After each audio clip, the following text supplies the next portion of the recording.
On this week's episode of The Smoke Break, we talk with Beatriz Yañez, a professional working with the houseless community, about struggling with your own mental health while working in the field. We also discuss barriers to becoming housed and how mental illness can play a factor. Episodes drop on Spotify on Monday and YouTube on Wednesdays at 6 p.m.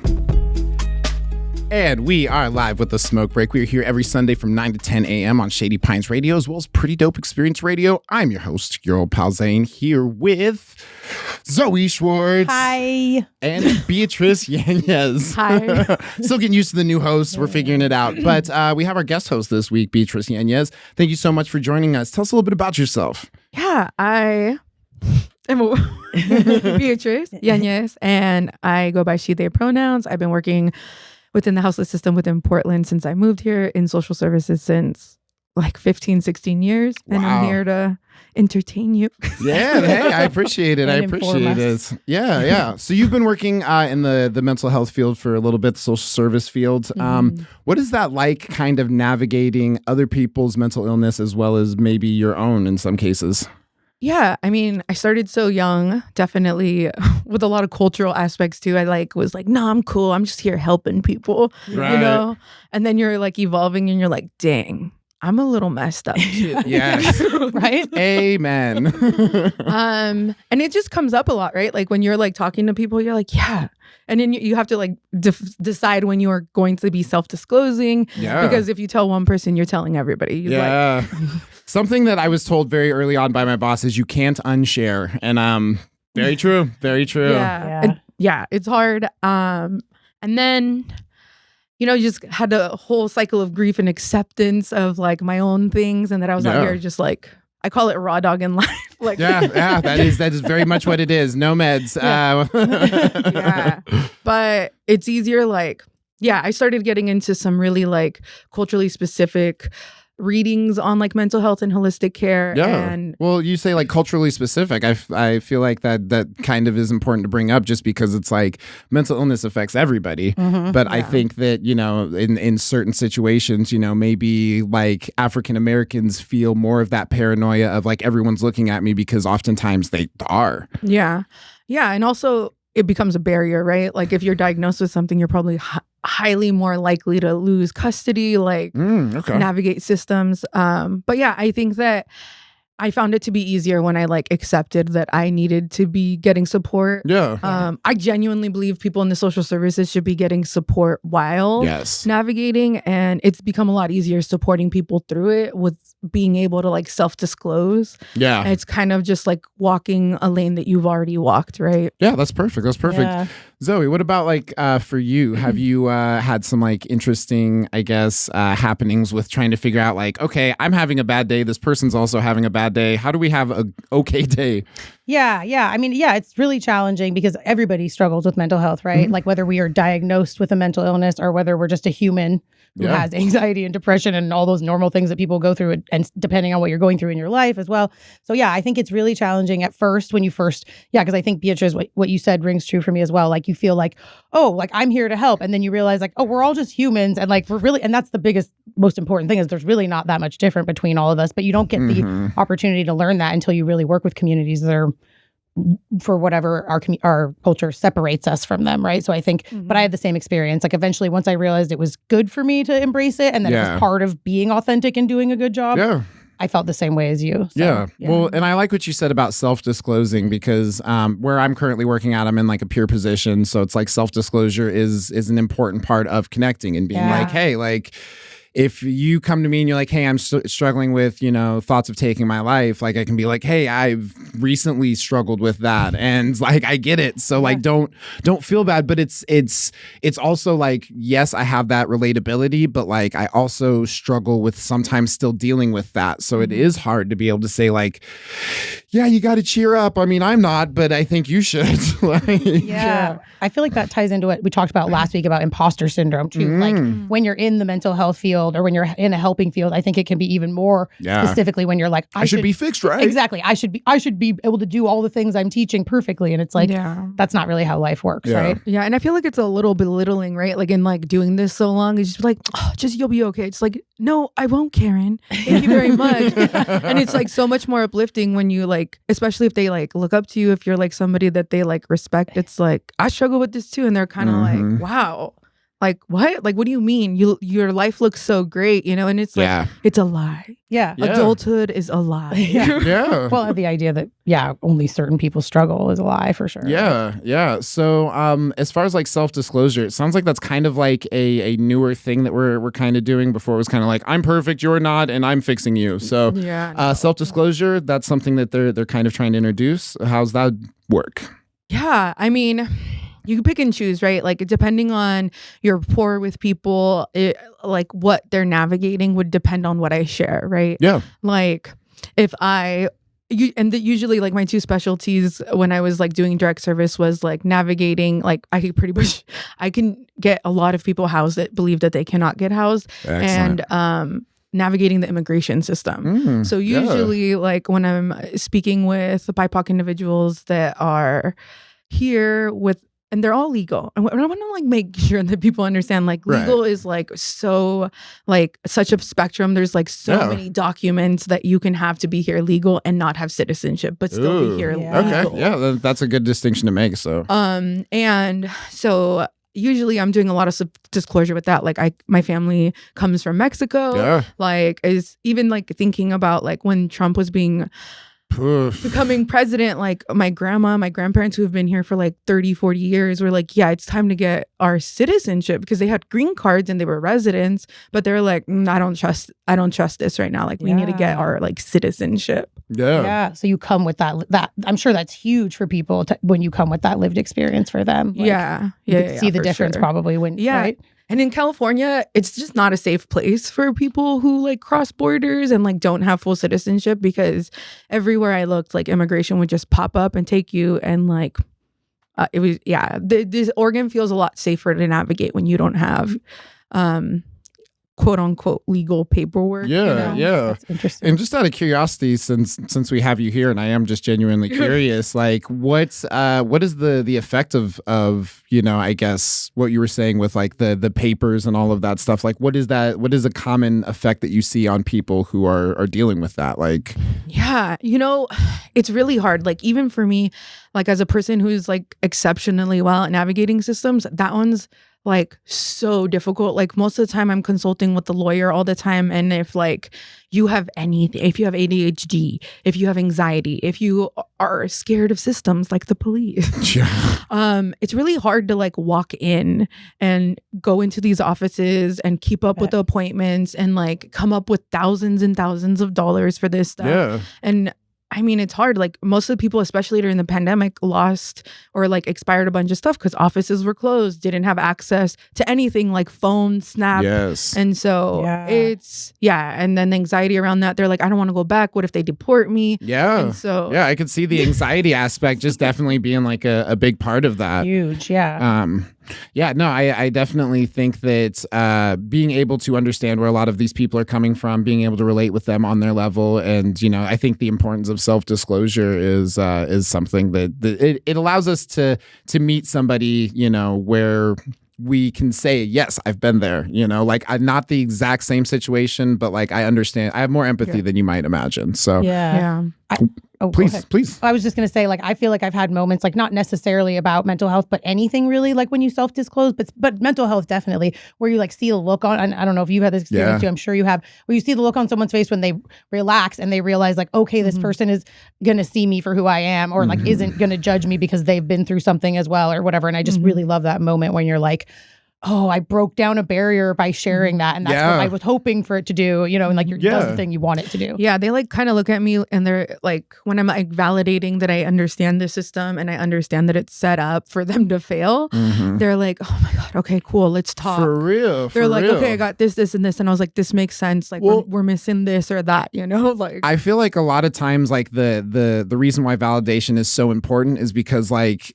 if you're not validated, you not only have the problem, but now you have a belief that it's not a problem. Yes. And so... Or that you're the only one struggling with it and no one's going to know how to help you navigate it, or they're not going to understand it. Yeah, right? Definitely. Like, definitely. Yeah, it's true. And you lowered their anxiety too. Like the way you just... And I'm realizing what I said and the way you were talking about it too. It's like in that moment, you're helping them with the way that their mental health is a barrier in that moment, because the system they're dealing with evokes so much anxiety. Yeah. Well, and I think it's even showing that like somebody who struggles with that like who also is struggling with that barrier has been able to, get past it. Yeah. If you're like, I'm depressed, and then somebody says, I'm also depressed, but I was able to make it, like it can be encouraging, it can be discouraging, but I think a lot of times just being able to see somebody in the place that we want to be struggling in the ways that we've struggled similarly can be really encouraging. Yeah. And the spectrum to that, like that's in an unfortunate world, that's best case scenario. Yeah. Like most of the people that we work with are more like not reality based, unable to like track time, potentially not even able to speak English. Like, Sure. And so it's like, how are you navigating something when I give you a paper in English, an application in English, and you're like, I can't even read. Like, well, even admitting that would be scary and anxiety provoking, right? Like this is so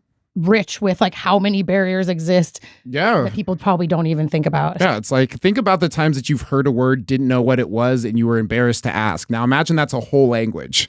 Yeah. Or even you figure out one word in one system, but it means a completely different thing in another, right? So that's DMV a really good point. Is one word will mean one thing, and then it means a completely different, like intake means one thing, application means one thing, and it just shifts. Yeah.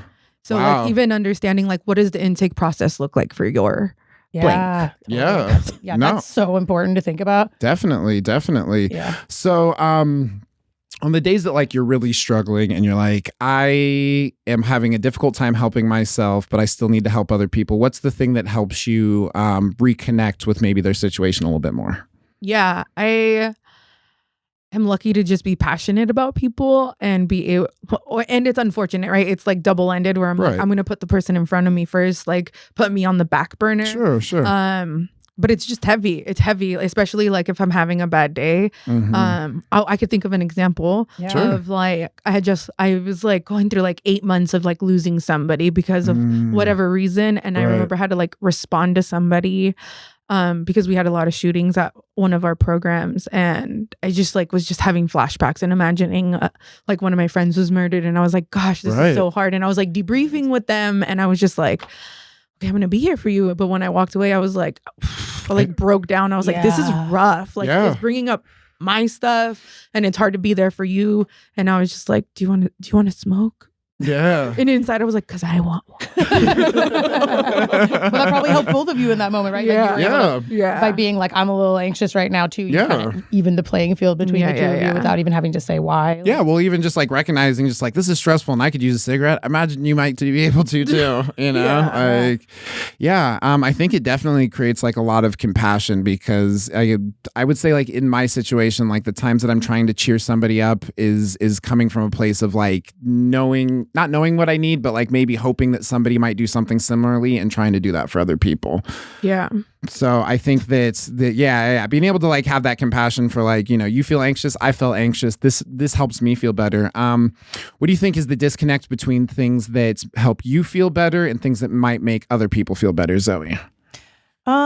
Well, I think that the thing that made me think of when you said that was how a lot of times in social work, they tell you to like, they talk about self-care or any sort of like helping field. You have to take care of yourself. You have to do self-care, but they often like don't provide you the time and the space to do that. So the self-care ends up being like another thing that you have to do on top of your job. And that's now a conversation. Yeah. It's a conversation we have in like social work spaces a lot, I think, where people are like, yeah, I do need self-care, but I also need the job to give me the space to do that self-care. And some places do, right? Yeah. It depends on the place you work. I just have a different view of self-care. Self-care isn't my responsibility. It's the people around me to create the space for me, right? Like that's why you're supposed to debrief after situations like that, Yeah. Like first of all, we're all smart enough to know that like we need to take care of ourselves and like ground ourselves. Yeah. And if we're not doing it, like you should be like, hey, come on, let's go for a walk. Yeah. Hey, I can tell you need a break. Yeah. I really like that. The way you worded that. Yeah. Definitely. All right, cool. So we're going to take a real quick commercial break. We'll be right back with a smoke break. We are here every Sunday from 9 to 10 a.m. on Shady Pines Radio, as well as Pretty Dope Experience Radio.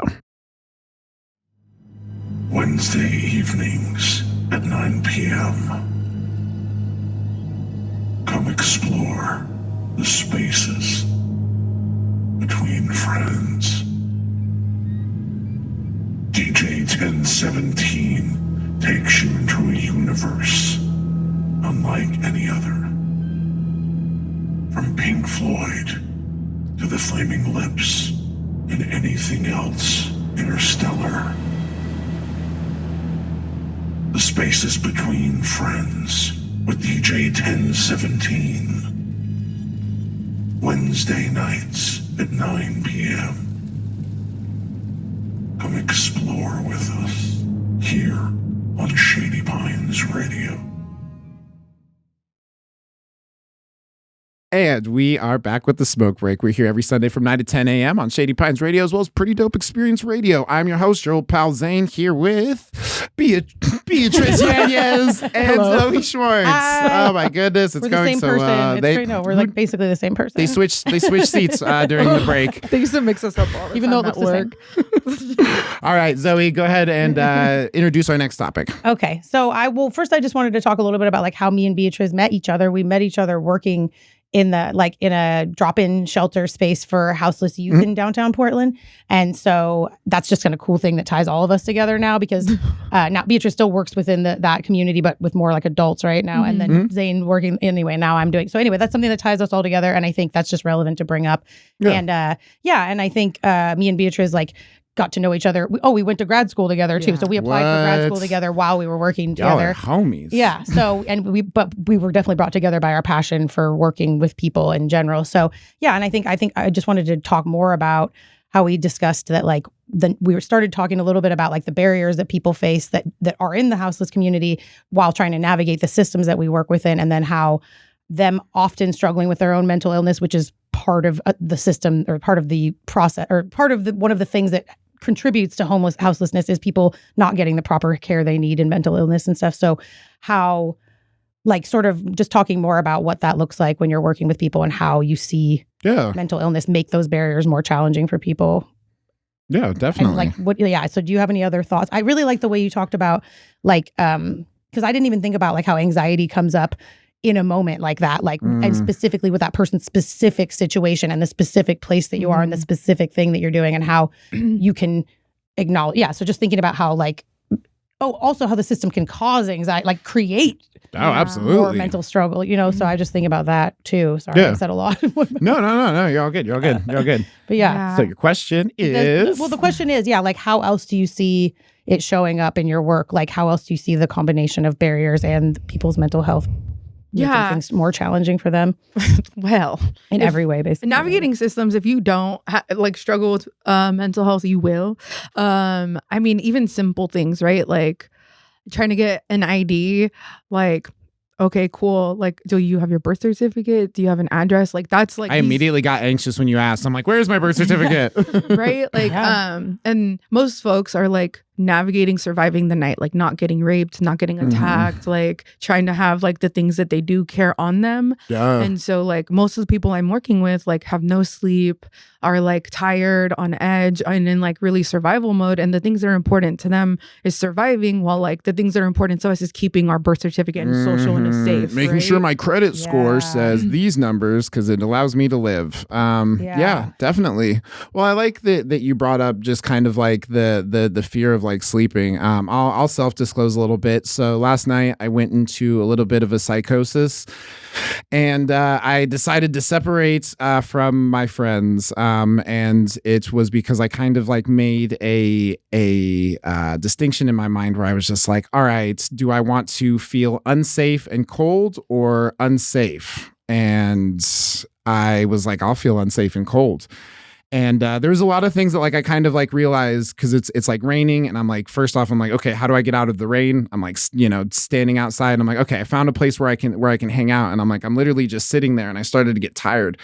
And I was leaned up against a building, and I started kind of falling asleep. And then I realized that my longboard next to me was just out there for anybody. Oh, yeah. And I started to really understand that yes, I need sleep, but also I don't feel safe. And sleep is a hard thing to get when you don't feel safe. Yeah. Yeah. Or even thinking about a lot of people have a lot of negative things to say about people who are on the streets and have pets, and it's pet helps this person survive. I think about that and alarm them when somebody's nearby. Yeah, that's good. I didn't even think of an alarm, but yeah. And if you're trying to go in a shelter, most shelters don't allow you to bring in your pet. Yes. Or if you are partnered up and you are using each other as you got my back, I got your back, most shelters don't let you couple up. And so like accessing shelter is really difficult when they're not thinking about these people have literally been on the streets trying to like navigate their mental health and have survived. All of the things that they're doing has helped them survive. And then like these agencies and these resources are like, yeah, you can't come in here because you're blank. You can't come in here because you have a pet. And it's like, I really like that you brought that up because I think it brings up the 3 points where like we may find support, but like may get rejected in places that are supposed to be supporting us. And that's like support animals, people, and drugs. Yeah. Those are the things. Well, and they're things that people use to manage their life. They're things that people to manage their mental illness or to manage whatever, like and like having a dog, like to keep you safe on the streets, or using drugs because that's how you're coping right now, or like, staying awake. That's a huge one. And the thing about not sleeping, Zane, and thanks for disclosing that and sharing that, because I think we don't even, like, I was just thinking about like even sleeping in a shelter. Like I'm a really light sleeper. Like I would have a really hard time sleeping in a space with a bunch of other people. So even if you could get in there, can you sleep? Like, can you chill out and sleep? Like not getting enough sleep is like so important for our mental health. So that's like, and I think people have these assumptions that just because you're inside makes you more safe. Like people get sexually assaulted in shelters all the time. Yeah, I would not say being inside is the safe thing. It's just not cold. A lot of people are outside because that is the safest place for them. Or feels safe. Feels safe. Yeah. And if you think about what a shelter is like, sometimes you could see why that might feel safer. You know, it's overwhelming. It's so complex that you're humble. I'm humbled at least every single day. Absolutely. And being in it every single day whenever like somebody's storytelling and like open and vulnerable and sharing things with me. And I'm like, it's always like one thing that's like, we're almost completely similar in all aspects, but it was just like this one privilege that I had that like I could, I always had a safety net of a sibling or my mom or blank, you know? And for them, it was like, no, I'm cut off because I'm queer. Like I can't like, or like, no, I'm cut off. Like, because I don't remember anything or well, and I like that you bring that up because that was something that like I try to make a point of is just like the only difference between me and a lot of these youth is that somebody answered my GoFundMe. That's it. That's a huge point. There's a lot of little things that have made the difference between us being like that us or them. And it's like crazy, right? Like the government's been telling us for how long that like they don't have money to give. They don't have money to give. But as soon as it affected like middle class, it's like they're like, here's some COVID money. And they have money to like fund wars in other countries and stuff too. I see that going down. That's And even those funds going to folks that are living on the street was exceptionally difficult. Like navigating the IRS was like crazy. Well, and I think that's, you know, I'm glad that you brought that up because it kind of takes me back to like, I remember when there was the COVID checks that like were going out. And actually they had, it was the unemployment. They're like, everyone who can get unemployment. And I like tried filling out the paperwork, messed it up one time. I was like, fuck it, I'll go back to work. Because it's like literally, it feels like that sometimes where it's like they put so much paperwork in between you and the assistance that like sometimes it's easier to just not get the assistance. Right. And most people are like one bad moment away from being houseless. Like I owe my medical bills thousands of dollars. And if the medical system were to come for me, that's it. I'm like, can I have a bed, please? They're waiting outside, actually. No, I'm just kidding. That system being separate from like other like debt systems is like the only reason most people probably aren't. We saved your life. You owe us. Literally, it's so fun. And like a lot of I know somebody who like was in the beauty industry and was forced like not to work even though she had a license, and most licensed professionals were like able to continue working. And her landlord was like, I got to move back into this house because it's fully paid for and we have no income. And so then she was like misplaced so that they could then go back into their home. And then she was like, okay, well, like, where am I supposed to live? What am I supposed to do? Like, that's a great example of how easily things like that can. Well, something that like my mom had always said that like really just gave me a lot of perspective is just like all it would take if you were given the same situation, you could be in the same place. And that gave me just so much context because it's like really thinking that like the othering, the like I could never be there and like and at least I have, but it's like it really just a matter of days, you know? I feel like that misunderstanding is created on purpose too, kind of. Like, do you feel like that? What do you mean? Well, like the misunderstanding between the general public and like people like us who've worked with community. Like I think there's such a gap of like, understanding misinformation. It feels intentional. I mean, I kind of know it is, but like... what do you think like an example of that would look like? I just like the way that people are like that general thought of like, oh, houseless people live outside because they don't want to work or something. Like I've had Uber drivers say that to me like on the way to work. And I'm just like, really? Like, how does that do you want to work, you fucking psychopath? First of all, exactly. First of all, who does want to work? And second of all, that's not the reason why people are houseless. Nobody wants to fucking work. That's a human condition. Yeah. We're not for like a job that makes us feel bad about ourselves. Yeah, most of the people that I work with that are houseless have jobs. That's what I was going to say. And that's not like, even the hey, thing. surprise, they're the ones like serving you. They're the ones like very true. Doing the art. They're your baristas. Like, don't think that they look like what the media makes it put out to be, because like the media is like a driving force of the narrative. And like it's just ridiculous because I know that I'll be like walking by and I'll be like, oh, I can't go this way, like somebody I know is right there, and then they're like, what? And I remember I was like, come on, let's go. And it's just like people really have no idea how to even identify. Like they look like this. So you're clear. They have makeup. They have hair. No, for sure. And I think that that's a really good point to bring up, because I started doing outreach and stuff like that. So that was something that like I recently got trained on, and I was just like, hey, we just walked past some people, in the park. Like, should we, reach out and be like, hey? And the person I was with was just like, you don't know what houselessness looks like, And I was like, you're right. I really don't. Like, to assume that this person isn't and this person is because of, this person's carrying a shopping bag or whatever. Like it's not really fair to make those assumptions. But I do very much agree with what you said about the media and just kind of like that, hey, can I have $1? It's like, well, I saw it on a movie, so I assume that's what everybody who, and it's I definitely think that that's and to be like, most of the time they have like great gear because great companies are like donating Columbia and Nike and Adidas, and it might be like for whatever reason, but like when you're on the street, like they're usually rocking like some really great name brands because like most people aren't donating their hand-me-downs. Right? Like, I thought about that. When you're like walking down the street and you're like, oh, that's a nice jacket, that doesn't mean that they're not houseless. Yeah, definitely. That's definitely. Yeah, there's so many different versions of how people end up without a safe place to be at night, and I think I'll bring it up just a bit, but like my biggest thing is like, oh, the crisis of homelessness was so big in our like politics and stuff, and a discussion we were having is like, it's so interesting that they're like victim blaming like people who are experiencing houselessness instead of being like the housing crisis, affordability. Things are so expensive right now, and you would never hear somebody be like, oh yeah, the domestic violence crisis. It's like, no, it's very much like, without addressing what the problem is, you can't create a solution. Like, without saying that the problem is how much the houses are, not how much people are willing to pay for those houses. Like, it's a framing of the problem, or that's what me and Beatriz were talking about earlier. Like, often with social services, I feel like the needs are framed by people or decided by people who are not in those communities, and then people get blamed for not accessing the services. But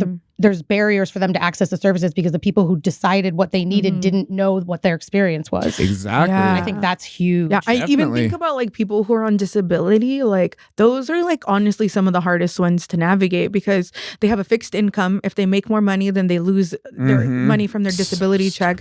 And like, these are supposed to be like for people who have disability. These are supposed to be for the elderly. And when we're like, okay, like this person qualifies, like how much is their rent going to be? And they're like $800. And I'm like, that's the disability check. Like, what are they supposed to eat? Like, how are they supposed to get a bed to put in this unit? Like, if they were to make more money to live there, then they would lose the money that they have, which means they'd have to make even more.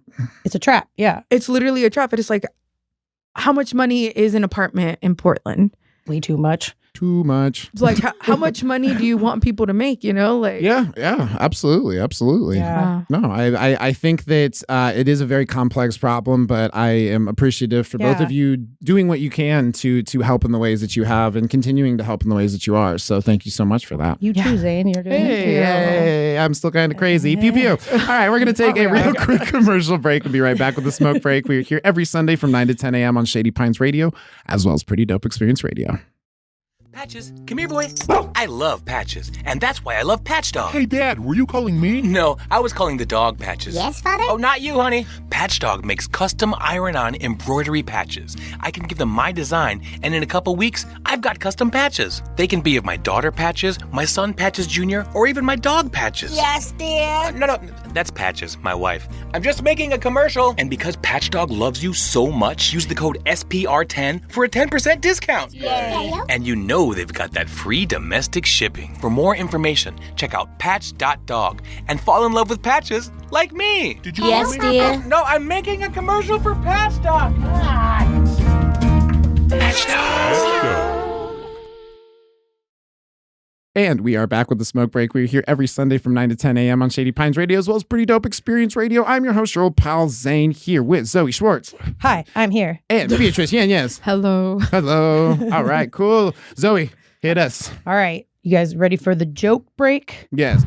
Sometimes it's funny, sometimes it's not, just like comedy. Just like Yeah. comedy. Go ahead. All right. So we're going to ask a question and then we're just going to just be honest. We're just going to let it flow. You guys ready? Go. Okay. What did you not get from your dad that you, this is already deep. Okay. What did you not get from your dad that you'd want to give your kid? Ooh, that's deep. $100. Okay. Now, You want to go first, Beatriz? Oh, sure. Yeah.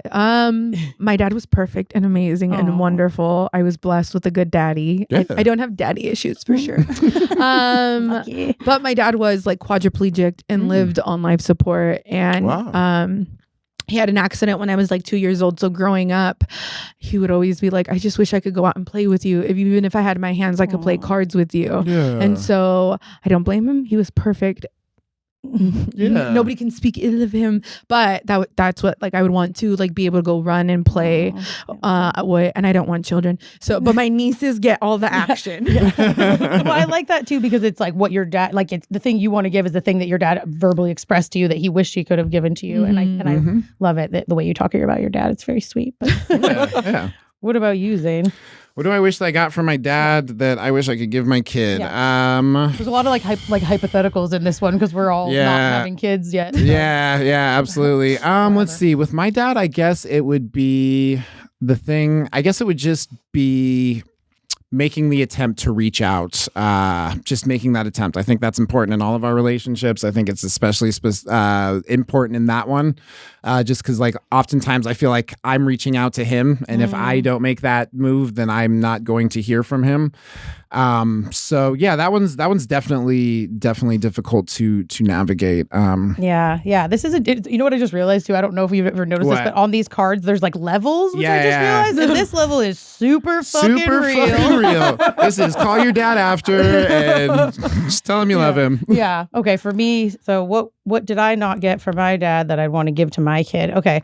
I think, and I love my dad too, but you know, nobody's perfect. And I don't have kids, and I'm sure I could be very imperfect if I did. But I just want to put that out there because I think I would try to focus more on what you're doing right versus what you're doing wrong. And I think I can understand why parents do that because like they're just trying to keep you safe and like, but sometimes it can come across like, you know, anyway, yeah, I think just giving more positive praise, I think is something that I wish I would have had, but also something that I'm sure my dad would have given if I could have told him that now. Yeah, for sure. And same thing with Beatriz. I'm not planning on having kids and I don't, but I want to give that to my niece and nephew. Exactly. Yeah. So more positive praise, I think. Yeah. Well, I think it's important to realize like where there may have been a gap, you know, and even understanding that like there were things that we needed that we didn't know how to communicate, you know, like, yes, I wanted more praise, but I didn't even know that was the thing I was looking for. I just wanted you to talk to me more. Yeah. I did that social worker thing where I was like, you know, I mean, it's not perfect, but it wasn't his fault. I did that thing where I contextualized it. Yeah. I can see where everyone's blameless. But I do think it's a good skill though because it allows you when you're able to be like, hey, people aren't just inherently bad; they make mistakes because we're human. Yeah, it makes it easier to not feel hurt, and it also makes it easier to understand how we're all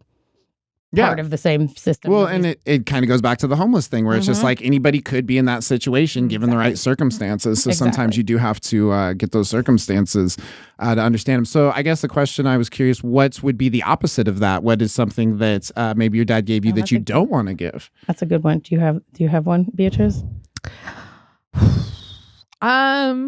I can go if you're not. Yeah, let me think. I know, it's super fucking Okay, real. something that I don't want to. I'm all the exact opposite. Don't criticize. No. No, but yeah, I think for me, it's like, don't put your anxiety. I feel like that's something that I think parents do inherently because they love us, and it's a big responsibility. I feel like I even did it with my dogs. Like, honestly, I feel like, look, I'm an anxious dog mom. So I think trying not to, or something. Wait, did I mix this up? Something I want that he. Something that you want to give. That I want to give. Yeah. Oh, I think. Sorry, I did mix it up. I would say, no. It's something that he did that you didn't like that you want to. He did that I didn't like that I'd want to pass on. Oh, okay. No, that you wouldn't want to pass on. That I wouldn't want to pass on. We're almost there. I feel like I did that in the first question already. Okay. Mine, I guess. Yeah. I confused myself saying. You're all good. No, you're all good. You're all good. I guess mine would be like, he gave me anger, and I wish that's something I definitely don't want to pass on. It's interesting because I never really knew him that well. I kind of like met him later in life. So I guess like seeing that part of him and just being like, that's genetic because we have had no contact. Yeah. That's definitely something that's, he was kind enough to, there you go. But I could do without.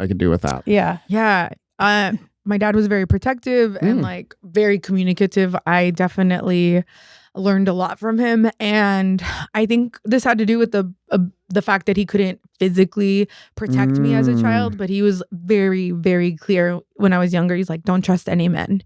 Don't, like, I'm the only one who probably doesn't want to fuck you. Oh my gosh. And like my whole life I was like, got it, don't trust men. Like 100%. That makes sense. And like, great message, but I definitely feel like it's impacting me to a little extreme where I'm like, don't trust you. Here are the loops you have to jump. Yeah. Like, yeah. Well, but that makes sense to what you said about how like he couldn't physically be there to like protect you in the ways that he felt like he needed to. So he was like really strong, almost over like, yeah, that's interesting. But you can see that it came from love. Yeah, it definitely came from love. And because I like loved him so much, it's like something deep in me and like probably impacts like my dating life in like so many ways.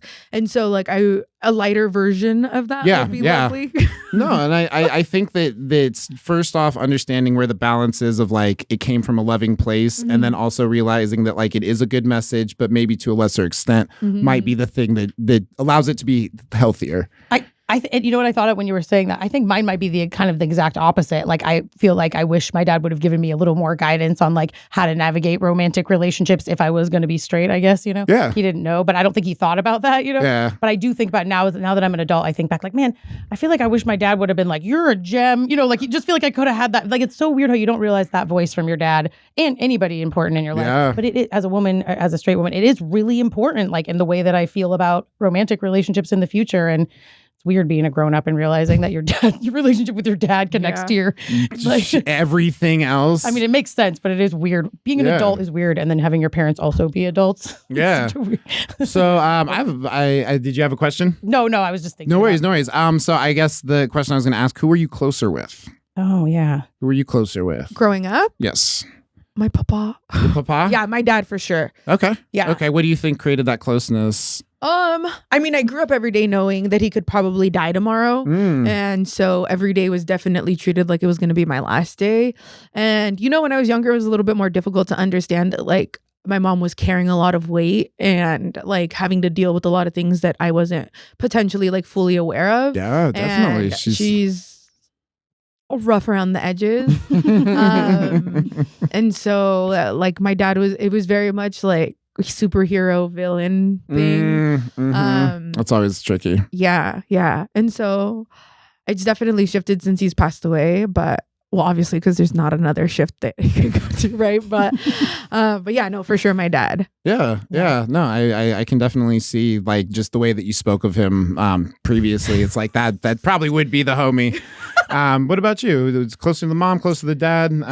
We're linking them in the description. No, I'm just I don't think I was closer to either. I think I've gone through phases. I think I butt heads with my dad a little bit more. Okay. But I think he's always really been involved in my life. So what do you think creates the headbutts? Oh, just that he's like, probably just that he just is a dad. He's like, don't do this, don't do that. You might break this. He's always reminding me of the worst case scenario. I had an ex-boyfriend that said that Zoe, you act like the sky's always falling. I don't know if you guys remember that. Like, Chicken Little. Yeah, exactly. And I hated it, but now looking back, I am like that. And I think it comes a little bit from having like a dad who was kind of like, this could happen, that could happen, until my brain's like, Yeah. So, No, I think that's definitely interesting with like the whole overprotective thing. Cause my mom, that was, no, you're all good. I was going to ask you, Zane. The person that I was closer with was my mom, and the connection that the parallel I was drawing was just the overprotectiveness. My mom deals with anxiety. She's dealt with like mental illness, depression, and all of that stuff. And the thing I wish she hadn't given me was a lot of her anxieties, where it's like, she's like, hey, I feel really uncomfortable standing in line. You know, there's like people waiting on me. And I'm like, that's ridiculous. And I'm like standing in line. I'm like, I'm holding everything up, you know, and it's like, you don't realize the way that like you kind of pick up those things. Yeah. I love Mom. I love you. I swear. Same dad. You're just like, you set us up for failures. Yeah. I'm like, yo, it's rock, paper, scissors. Who wins? Who's getting yelled at first? Yeah. Right. Well, but I think like I was saying earlier, I think when you become an adult, like when I was thinking, when I said that to you, Beatriz, like obviously your dad passed away before you were an adult, but I would imagine like thinking about, we've talked about your relationship with your dad before, like outside of this conversation, just thinking about who he is or who you were to him now that you're an adult, even though he's not here, you can still kind of have that perspective. It sounds like, and it sounds like you've thought about like how it's impacted you, you know? Yeah. I think. Yeah. I would say, parents are like a thing that you really only understand as an adult, you know, because like as a kid, it's just like, you told me not to go do the thing. You don't think they told me to go not do the thing because they wanted to keep me safe or because they cared. Like what are some, I guess, things that you've come to understand better after becoming an adult about your parents? About my parents? Which one? Pick one. Mom. Mom, yeah. My mom. Yeah. Just her emotional reactions. She found out a little bit later that she was like bipolar, like diabetic, and she's like struggles like a bunch of things. And even like with her meds, like it's a lot better. It's significantly better. Sure. But I think that like a lot of it came about because of all the trauma that was happening, then all the things that she was having to carry. And I think her personality was the best. Like it was it had her like survive. She raised like really strong women. Yeah. And she talks about that all the time. She's like, my girls came out so good. Like we're so headstrong. Yes. And I think that a part of that was like my dad influencing us on like, don't like depend on anybody. My grandparents were very much like that. Like don't depend on anyone. Yeah. And so I understand the harshness that I was experiencing as like a kid and a teenager, as just like really preparing for life. And like it reminds me of like some people talking about like, yo, life ain't hard. Life is hard out there, and like if you're not going to learn from the people who love you, like you're going to learn it the hard way without love. Wow. That's a good point. That's a really good point. That's a really good point. Well, I liked how you said that she says now how proud she is of how strong you guys are, because that's kind of like a different perspective than maybe like the way you felt when you were younger, when like it's like you're both able to look back and have maybe, do you feel like you guys have a better relationship now than we're great. We're like, honestly, I'm like her mini me. I look exactly like her. I have the same temper as her. Like we're like literally like each other. Yeah. And so that is why I think that it's easier for me to understand, because like it's been a hard life. I'm like I might look nice and have like makeup on, but it's been a hard life. And the things that you go through like make you a little rougher, and like that's why you can just tell when somebody's gone through life. Yes. And so like, life has gone through them. And so we're really close, and so like usually when we're hanging out, it's like resting because we have so much all the time. That's really cool. That's awesome. What about you, Zoe? What's something you've realized more, have a better understanding of now that you're an adult? I think most aspects of my relationships with my parents. But I think it's mostly like you go through that phase where you start to heal, and then you get mad because you're like, why did they do that? And then you get to that phase of like where you're a little more healed, and then you start to be able to unpack like how we're doing right now. Yeah.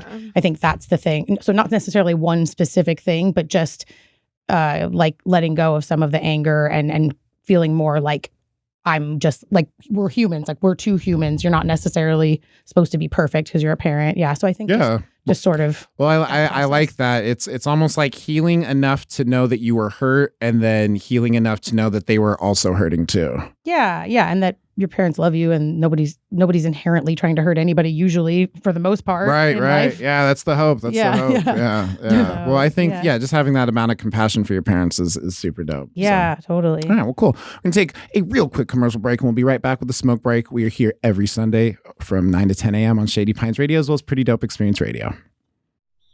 We captured the taste and sound, only here on Open Country.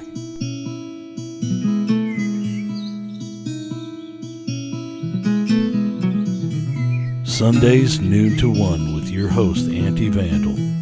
Folk music with Anti-Vandal. We captured the taste and sound on this Open Country. Noon to 1, Sundays, with your host, Anti-Vandal. Here on Shady Pines Radio.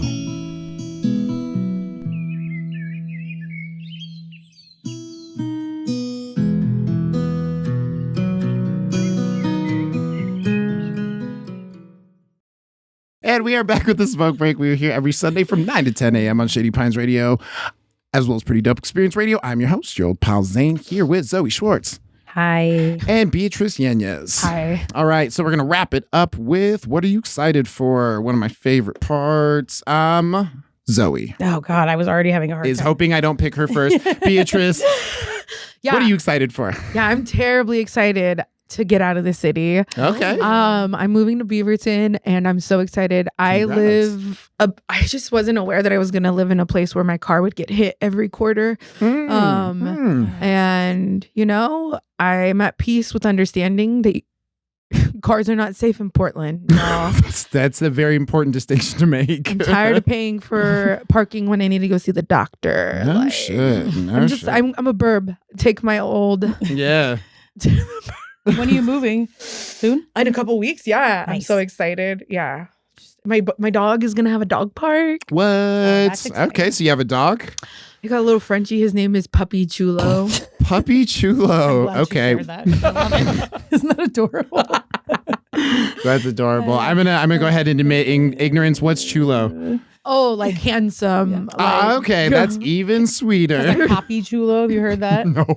Oh, yeah. It's a pun almost. Oh, I appreciate this so much more now. That's super dope. So you're excited to move to Beaverton. What do you think is the first thing you're gonna do once you get into a new house?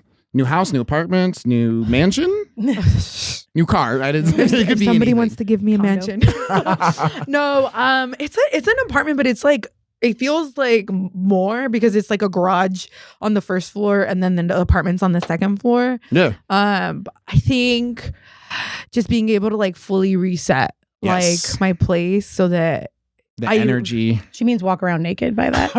yeah, I want like Thank my you for windows. translating. Like my windows are like fully towards like it's the city. Like somebody's gonna get a nip slip. Well, like, and you were going from having roommates to not having roommates, right? Yeah. That's what I was Yeah, thinking. congrats on that. That's exciting. yeah, I was like, yeah. I will have a roommate, but I have like Oh, you are? my Okay. own room, my own bathroom, and my own closet. Never again will I ever share a bathroom with anyone. Like if I were to ever get married, like you're getting your own room, your own bathroom. Yeah. If I ever get married, they're getting their own house. Yeah. I love you so much. I want you over there. You don't need this 24/7. Yeah, I agree. I've thought You'll about, enjoy like, it more, actually. I think living in the same building, with, like in separate apartments, would be like the ideal Yeah, relationship. that is better perfect. Scenario. Yeah, That in my is mind. good. Yeah. Mm. No, that's perfect. That's perfect.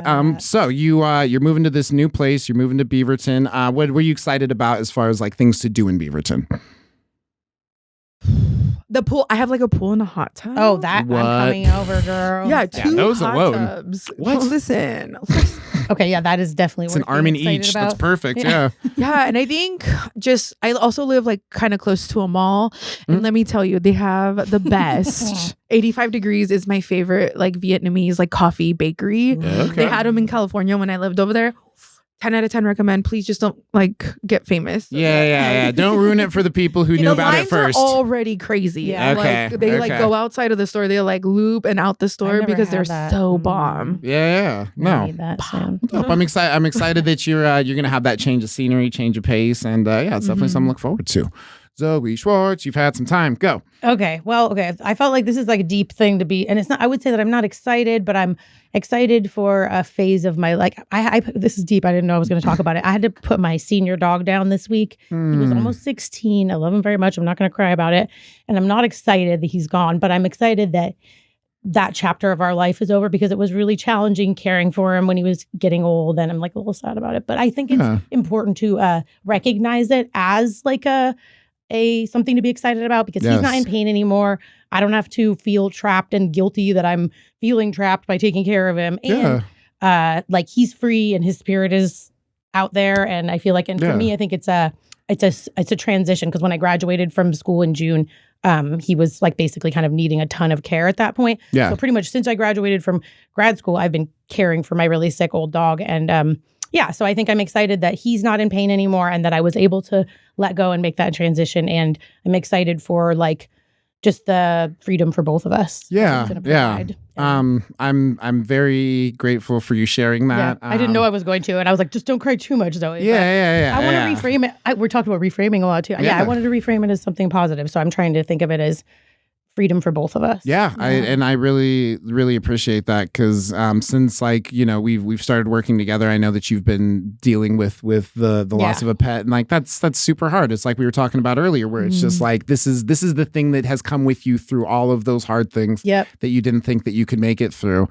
But the next night you went and you did some stand-up comedy with me and Amanda, killed it, and just seeing you be able to show up for your other people and at the same time yourself, even when you're struggling. Like I want you to know, as somebody who also struggles to do that, I appreciate that you did that for us. Well, I feel the same way about you, Zane, because I've been like bumbly about starting everything, and Zane, we're human. Like we said, we all struggle, and me and Zane, I think we've both done a good job of being supportive to one another when we're struggling. So I think, and going through lots of things. What are you excited for? What am I excited for? Let's see. I'm excited for maybe. Okay, this is a weird one to say that I'm excited for because I don't know if I'm exactly excited for it. Going to do that, yeah. But I'm trying to reframe it. Yeah, so reframe. I'm excited to try and get back on meds. It's something that I've really had a hard time with. If you listen to the smoke break before, there was a period where I was taking medication and things were good. They were only bad when I didn't have it, which I always forgot because I'm mental. You know. Because that's how it works. That's how it works. But the hardest part was really just being so fucking tired, and being somebody who's doing a million things. It's sacrificing my energy for my mood, and that's kind of a hard sacrifice to make, and justify a lot of times. But the way that my life has kind of just been in chaos, I guess, recently is.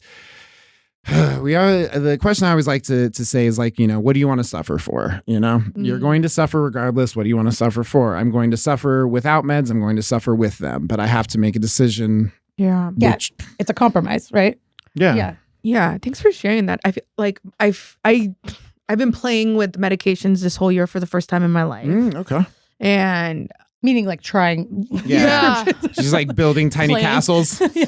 That's 100%. I call it playing though because it's like the game of which antidepressant is less shitty. Yeah. What's going to make me less depressed? Yeah. But yeah, no, like and that's the thing, like if you have a job, it's really difficult to like navigate like, oh, this one makes me moody, this one makes me sleep 16 hours a day, right? Like you don't get a week every time you switch meds. But it's been 100% better. Like I feel like my quality of life is like so much better. That's awesome. So good luck on your journey. Thank you. Finding the right one. I think, and like you said, Zane, it sucks because sometimes for certain medications, the one you need isn't always gonna, like you're never gonna find. There is always gonna be a side effect, right? And exactly. But I'm proud of you for even just thinking about it and knowing that maybe like there is a shift in the compromises you've been making, and maybe in a different direction.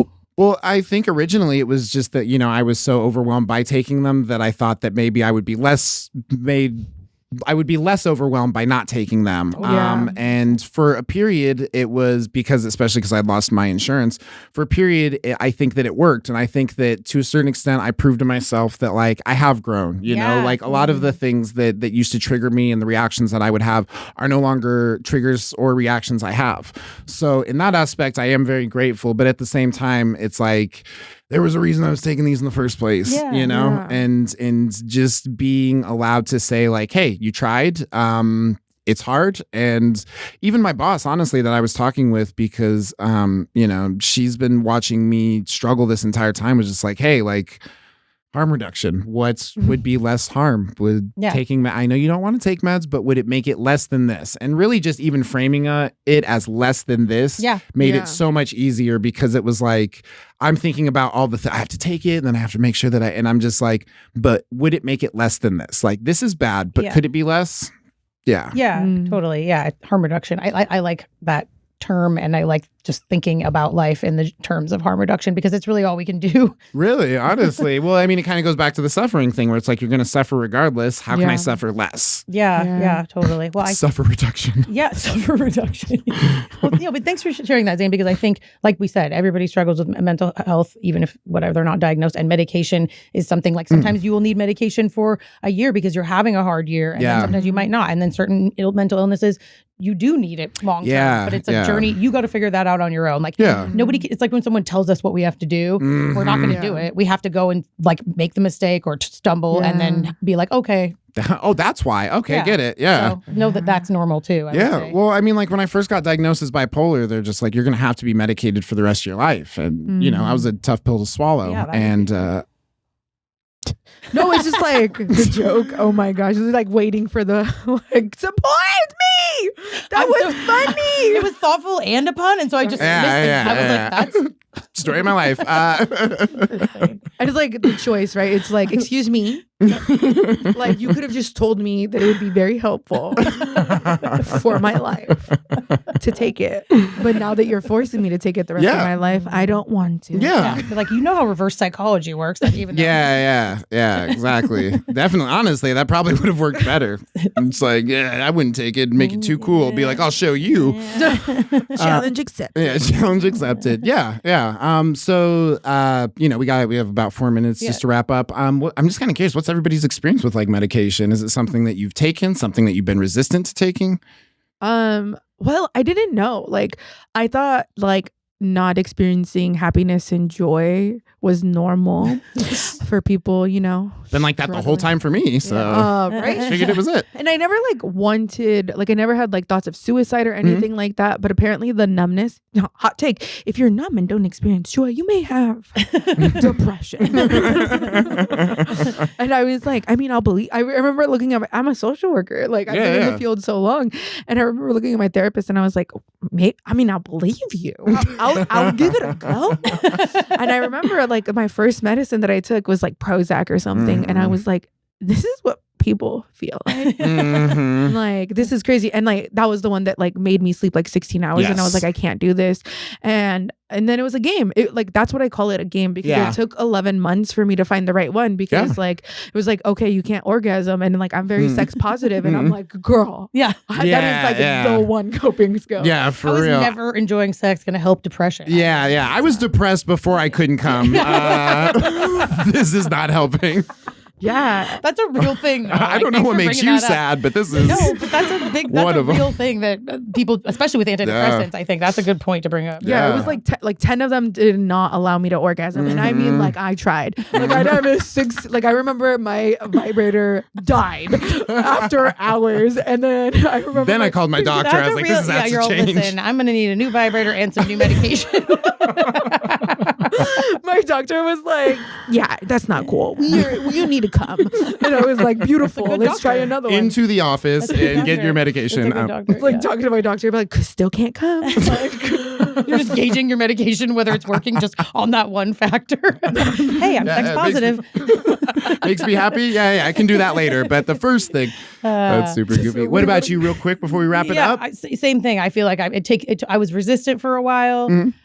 But I was gonna say the thing a therapist said to me one time when you said you had that, I don't know if is it worse than what it could be, or what you said. I'm bad at repeating things, but my therapist said to me, I hear you, Zoe, because I was like, I don't want to do it. And then she's like, well, what if it was like life changing? You know, like what if you took those and it was just like she's like, wouldn't you look back and regret not trying it sooner? Like, also you can try it, and if it's not that, you can just stop taking them. And I was like, oh, okay. You know what? I don't think I want to be like, So it was kind of like, can't hurt to try. If you never try, you never know. That was kind of what made me end up doing it. But it's been a journey, and I think it's still a journey. I'm still working on it. So if that helps. No, it absolutely does. Absolutely does. I appreciate y'all sharing your experiences. This has been The Smoke Break. We are here every Sunday from 9 to 10 a.m. on Shady Pines Radio, as well as Pretty Dope Experience Radio. I've been your host, your old pal Zane, here with Zoe Schwartz.